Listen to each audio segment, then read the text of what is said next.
Hi everyone, welcome to another episode of Bass Tales. Today I want to talk about this article I read the other day, and it made me think of good podcasts that talk about fishing etiquettes. And we'll also get into some stories, some stuff that's happened to me in the past as well. But this is a crazy story that I read the other day. This angler was fishing in lakes of the Ozarks. They have a tournament there twice a year, every year, and about 1,000 anglers go out for this. And the person that catches the biggest bass will win $100,000. The name of this article, if you want to read it too and get more details, is called the Big Bass Nightmare article. Onlooker eats $100,000 fish. It's pretty crazy. So let's get into that story. There was this angler that was fishing in the tournament. His name was Chris Larkins. So on the first day of the tournament, he went out and he was near a bank and he saw a huge bass on a gravel bed. Spawning. When he spotted it, he knew that was going to be the winning fish. That was a $100,000 fish. This took place back about a month ago, April 20th, 2024, just so you know the date. But that's a good spawning time. Fish are on the beds, and as anyone knows, it's hard to catch these fish off beds that's ever spotted beds and try to catch some of these large females. It's not that easy. So he had his 21-year-old son with him, and the son was using the trolling motor to hold the boat in the spot. His father, Chris Larkins, there could try to catch this fish, keep casting at the spot. So after 2 hours of different lures, he caught it. He brought it in, got a weight on it. This fish was 7.98 pounds, almost 8 pounds. It would have been definitely the winning fish. His son noticed that the fish was foul hooked. It was outside the mouth. So that wouldn't have counted. Maybe he could have cheated and tried to get away with it. He was a good guy. He wanted to do right. He wanted, his son to see what was rightly done. So he put the fish back. The fish went back to the bed. He did get a picture and a weight, and like I said, it was 7.98 pounds, a monster of a fish. When he went back to the bed, he started casting at it again. Within another couple hours, he nailed it again. A second time, he pulled it in, and it was foul hooked again. And back to fish on beds. Sometimes they're not trying to eat. They're just trying to move the object away from the bed or like nudge it away. So they don't put it in their mouth sometimes. They just kind of hit it. You can foul hook these fish pretty dang easily. So as we see in this story. By the time he second foul hooked it, it was almost time for the last weigh-in, which is at 3 p.m. He knew he didn't have enough time, but he had the second day because it was a 2-day tournament to go back and try to get it. But he noticed nearby on a dock where the fish was basically nesting, he saw 2 men standing there. So he went by and explained the fish was worth $100,000 and begged them to leave the fish alone so he could catch it on day 2. He shook the guy's hand on his dock, and he assured him that he wasn't going to mess with the fish or tell anyone it was there. So this is where the story gets a little wacky, the second part of the story.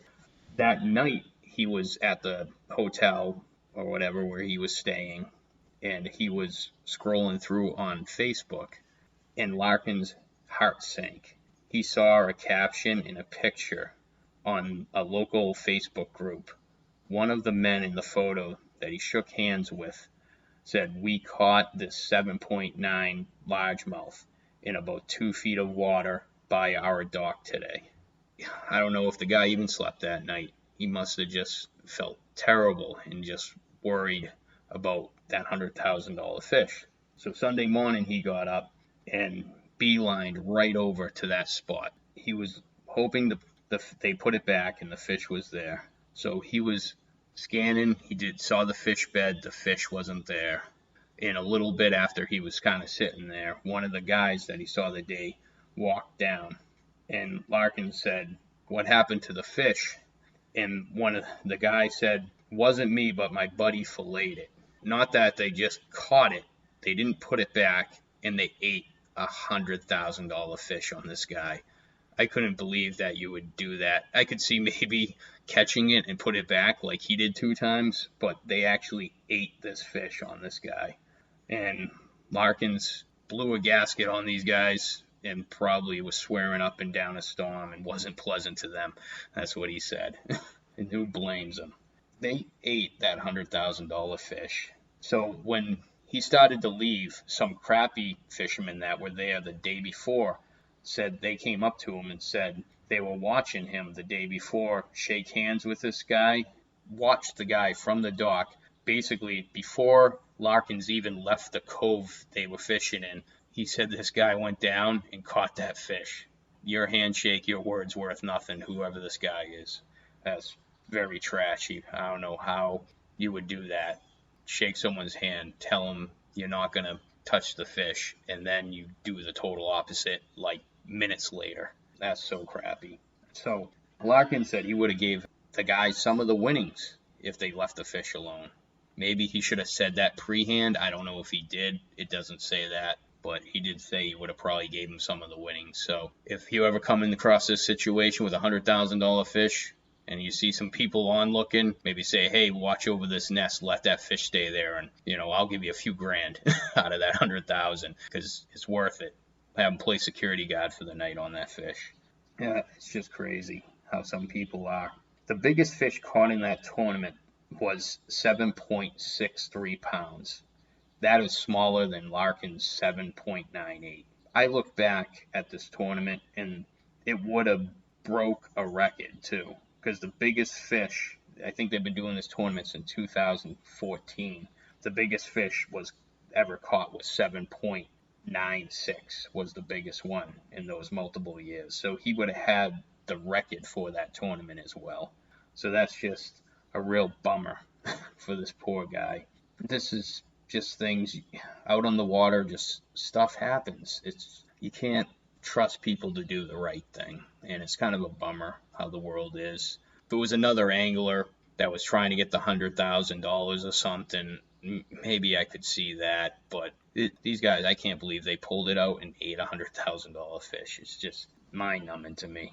That's crazy. So Larkins, he was pissed at the time, but he knew he did the right thing. He foul hooked that fish 2 times and put it back. He's got a good heart. He knows what is right and what is wrong. And some people out there just don't know that. So that's why I wanted to make this podcast today about some of these fishing etiquettes that people can learn from. And hey, maybe you're that guy on that dock and you really want to catch that fish, and this guy tells you it's 100,000. Say, hey, give me 2 grand and I won't eat it on you. I don't know. It's just a crazy story, so I wanted to share that. And the article was by Nathan Bolchold, I think, as you pronounce his name. So if you want to look at it, it was called The Big Bass Nightmare. Angler catches a $100,000 fish and onlooker eats it. You can look up the article if you want to read the whole thing, but I just wanted to share that. So I want to share one of my stories too, and this goes more to etiquettes while you're fishing. So actually around this probably same time this poor guy, this happened. I think it was more early spring, early April for me. I was trout fishing, and this is a very popular spot near my house. It's like a boat ramp. There's like a wall that goes around the boat ramp that everyone fishes at. And it's a nice spot because there's like a drop off, like right off that boat ramp that goes to very deep water. It comes up. I think it drops down to like 30 feet, like right away. So it's got a big drop. Great area for smallmouth and also trout. It's a stock pond with trout. So I get there, I park, I just throw on my basic cast master. I'm just doing some fishing before I go to work. Like my second cast, I get nailed by a tiger trout, which if you don't know what a tiger trout is, it's a hybrid. It's a bred brown trout with a brook trout. So if you never heard of a tiger trout. So I'm like, oh, nice size, pull it in. Maybe 1 or 2 casts later, bang, got another one. I'm like, wow, put that one back. And then bang, another one. They were just right there, right where I was, right at this bank where I was fishing. This is now 3, bang, another one, 4. And this is all within like 10 minutes. It's crazy. Never caught that many fish that quick. And all of a sudden, there's this guy fishing a little over from me. He works his way over to like that spot. 2 guys that were in waders on the other opposite side saw me catching these fish. They get out of the water, come across the boat ramp area, get on the other side where I was fishing, and start casting. a kayak shows up because he was fishing near that spot, and a guy in one of those fishing flow tubes. I'm like, what the heck? So if you picture it, I'm casting straight out parallel with the shore, but I'm out on this like kind of up boat ramp that's out in the water a little bit. And then I got on the left a kayak and a flow tube with guys casting towards my line. And then I got two knuckleheads and waders casting the other way towards my line. Sure enough, I get caught up like right when these guys come over in the waders with that guy's fishing line. He's like, "Oh, sorry, let me unhook you." I'm like, "What the heck?" So I'm like, let him unhook me. Then bang, I catch another one, number 5 on that. And of course they're like, "Whoa, what are you using? What are you fishing with?" I tell them I'm not trying to keep any secrets. It was just a basic Castmaster spoon silver. It was nothing, we catch a lot of trout on that and other fish too. It was no big secret. Plus a couple guys saw it when they unhooked it. I got number 5, throw it back in, casting again.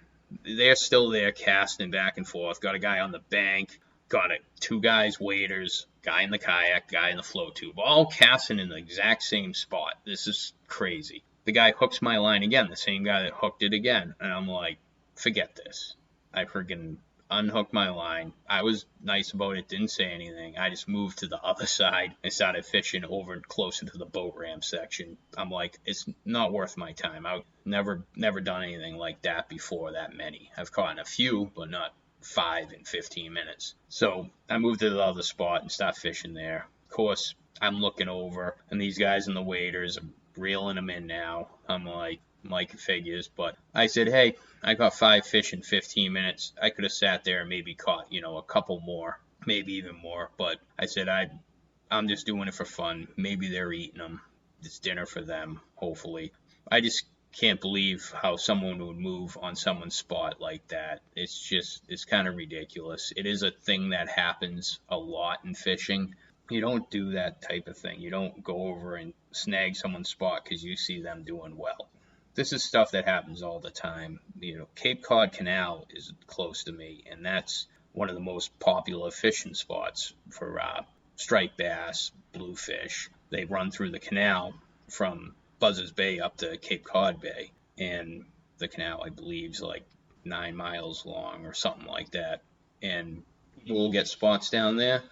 And that type of stuff happens down there all the time. They're casting over each other's lines, people getting fights, yelling fights. To me, it's not worth getting physical or in screaming battles. It's not worth your mental stress. But I just want you guys to know, especially you young guys, if you see a spot you want to fish, if it's kind of close to someone else because it's a tight area or something like that and you have nowhere else to go up and ask the person. Be like, hey, do you care if I fish here? Just be polite. Don't just walk up and start fishing there, because it could get you in some trouble with some of these people. People don't like that, obviously. They were just lucky I was in a real good mood and didn't feel like, basically calling them out on what they were doing. But I just thought that was a funny story from my point of view that happened recently, too. So I wanted to talk about that. There's other stuff that you see. You see videos all the time of these people, Karens as they call them. People will be fishing in the water, like just casting at their dock, and they think they own the water. Go out and scream at these people, start fights. You see YouTube videos, it's ridiculous. You got those people that don't fish, that think you're intruding on their property. They don't own the water. I see if you hook their boat or hook their dock, yeah, you could get in a little trouble there. That's private property. But if you're casting near their property, as long as you're in the water and you don't step on their property or throw a lure and, rip their boat, you're not doing anything wrong. And these people are just crazy. They always want to go call the cops. I saw a video with a kid fishing at a marina, and even talked to the guy that worked at the marina. Maybe it was the owner. And the guy's like, sure, you can fish here. And this was like a marina with a bunch of boats. The guy comes up, starts giving the kid crap. Says, oh, I don't want you down here. This is a private marina. And it's crazy. And the kid's like, I got permission from the guy over there that works there and said I could do it there. And the guy wouldn't call the cops. It's just crazy. Some people are just nuts nowadays. I don't know. When you're out there, just don't be Don't be that bad person. Try to be a good person. If you're an angler, you want to be kind to the other people out there. And if someone does you wrong, voice your opinion if you want, but do it in a nice manner. Don't start a fight. It's not worth it, because then you could really have the cops there and really have an issue. And it ain't worth it to lose a couple fish over that. Maybe if it's $100,000 fish, then we're talking. You can do whatever you want, because for $100,000, that's a different story. So just keep that stuff in mind. I wanted to go down some stuff here that when you're out, if you're new to fishing, this is stuff that you want to do. So definitely communicate in tight areas, like I said, and ask whoever's fishing there if you can, use that spot, fish near them. You end up making a new friend. You talk to them. I talk to people when I'm bank fishing all the time, especially during trout season, and we'll start talking about different areas for different other species, like, oh, this is a good smallmouth pond, or this is a great largemouth lake, this river's great. You start talking to these guys, so you might make a friend if you communicate with these people and find some new fishing spots, which is cool. And then they talk techniques, and you might have never tried a certain technique or a certain lure. Talking to these guys, a lot of people are forthcoming about what they use for gear in different areas that they're catching fish. So you might make some friends, you might learn some new ideas. So communication, that's a big key to be in. So for these rules of etiquette, we'll start with communication. Another thing is keep the noise down. If you're fishing near other people on the bank or even in a boat, keep the noise down. Don't be banging around. Don't be swearing something. Like, I'm out there fishing with my kids. I don't want them hearing swear words. They obviously know most of them. They're 7 and 8, but don't be rude.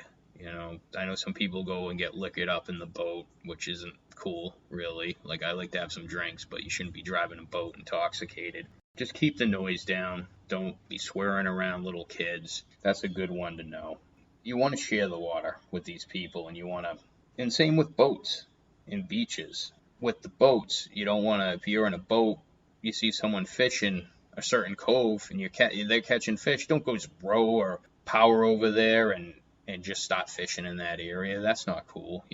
It's like with a boat, it's different than a bank. You can fish anywhere. You're out on that water. Don't go near someone else's thing. You see that in bass tournaments, and people get in fights over that. But they find out this guy's catching all these fish at the tournament. They follow him to this spot, and they're fishing right there. You see it in some of these old Bassmaster TV shows and stuff, and it still goes on today. So in bass tournaments, there's a lot of money on the line. People will do that.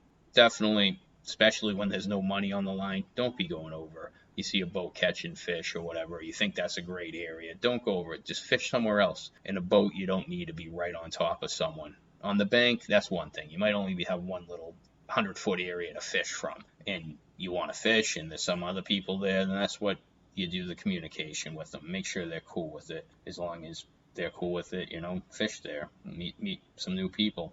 Another thing I want to talk to is you want to respect the fish. Try to get the fish back in the water as soon as possible after you catch it. You want to get a picture. Nowadays, everyone has a phone on them, so they want to get a nice picture, a nice selfie with the fish, or a nice weight or measurement. Just do it as quick as possible. Get the fish back in the water so they don't die. Unless you're planning on eating the fish, then keep it, because catch and release is great, but also too many fish, you're not going to get big fish. Hey, if you want to eat fish, don't feel bad about it. I wouldn't eat bass. I think that's pretty nasty, but people eat trout, saltwater fish. Yeah, that'll keep the population down a little bit as well. If you're not planning on killing that fish and you want to release it, get it back into the water as quick as possible. Another thing is not leaving any trash, anything like that will damage wildlife. Don't leave fishing line sitting around. This is another one. This is a big thing that I heard, I think, on another podcast. Like a Cinco, like a stick bait, those things are loaded with salt, and the fish bite those. They like to hold on to them. They'll actually eat them. There's been issues with fish. They'll catch them, and it'll be like a long bass, and they're like, man, it looks skinny. It looks sick. They cut it open, and there's a belly full of Cinco. Those Cincos fall apart after catching one or two fish sometimes, even before that. They're not the strongest rubber and the other lures too. But I'm just using Senko as an example because that's what they find a lot in the bellies because they're so full of salt. The fish will just gobble those things up. But any of the rubbers, when they tear up and you take them off that hook, make sure you keep them in your boat or on the shore, and make sure you dispose of them properly. When you get home, throw them in the trash or trash barrel near there. Don't just throw them in the water because these fish sometimes will eat them off the bottom.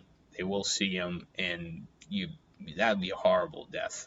They ingest this worm, and they just basically, it blocks up their whole system, and it will kill that fish a very painful way. So that's another way of respecting the fish. Fishing line, make sure you don't just leave a ton of fishing line. That could tangle up with birds and other animals. So just make sure you take your trash. We all like the outdoors. That's why we fish. That is part of fishing, is getting outside. And you need to respect the wildlife. You got to respect, and we got to take care of what we have. And you got to be good. So make sure you leave no trace. Make sure you take all your trash, especially like styrofoam. You see those all the time when I'm fishing off the bank. The styrofoam that the worms come in. That stuff never breaks down. It's terrible stuff. So make sure you throw that away so that gets taken care of. When you're out there on the bank and you get permission, don't cast over the other person's line. That will be a way for the person to really not like having you next to them. So make sure that's another thing when you're on the bank. Don't be casting over anyone's line. That's a big thing. Respect private property. So like I said before, people getting mad about people fishing their docks and stuff. If they come out and confront you, be nice about it. Maybe say, hey, I'll make sure I don't hit your boat or your dock. Can I just fish here? I've been catching some fish. If you're the bigger person, you're nice about it. Sometimes they'll be like, oh, okay, just watch out for my boat or my dock. Maybe they have little kids and they have a swimming area with the beach. They don't want hooks there. I understand that, having kids. So if you talk to people, just be the bigger person, show respect. Around here we got these cranberry bogs, and they have a lot of nice little fishing ponds that are off these cranberry bogs, and there's always no trespassing signs at these spots. But if you find the owner or someone working down there and you really want to fish there, stop, ask them, say, hey, do you care if I come down here and fish? A lot of these guys don't care. They'll be like, they just put up that no trespassing sign just to keep trouble out of there, really. Go up there and genuine about it, and hey, I'm so-and-so, shake their hand. It's hard to find some fishing spots sometimes, especially when you're bank fishing. So you go up and meet these guys and get on private property sometimes, and don't do it without asking. That's basically the key. Ask and shall receive, maybe. But that's another thing. Also, this is a crazy one too, that sometimes, and this is a lot of times, is people that fish too, like in bass boats, you'll see this. I was out fishing saltwater a couple years ago. We're out fishing this spot, and it was actually right near a nuclear power plant. And after 9/11, they had like an area they had like buoys where you couldn't pass through here. So we stayed like 100 feet back and anchored, and we saw bluefish actually turn, and so we were casting towards this power plant where this has always been a popular spot to fish. We left this about 100 feet between us and these buoys that say do not enter. They have security there. Yeah, I don't know what happens if you ever do. As we're fishing there, this idiot comes flying through there on a boat, like right where we're casting, just waves at us. We're like, are you serious? Like, what the heck, guy? All you had to do is go around the boat, like the other direction. I don't know. I don't get it. Like, why people do that type of stuff. It's crazy. So when you're on a boat, go around the person. Sometimes you might be in a spot where it's real tight, where there's a channel or something where two boats are coming in and out, and you might be fishing near there. So someone might have to go through that area because that's a busy area. You're fishing there. If you're the other guy, slow down first. If you can't get too far from the other boat, slow down to like a crawl, like a no wake when you go by the person if you can't stay far from them, and make sure you don't go near their line. Another thing is, if you have a boat and you're just getting used to backing up a trailer, try to practice before you go to the boat ramp. Some of these boat ramps are crazy busy on like a Saturday or a Sunday.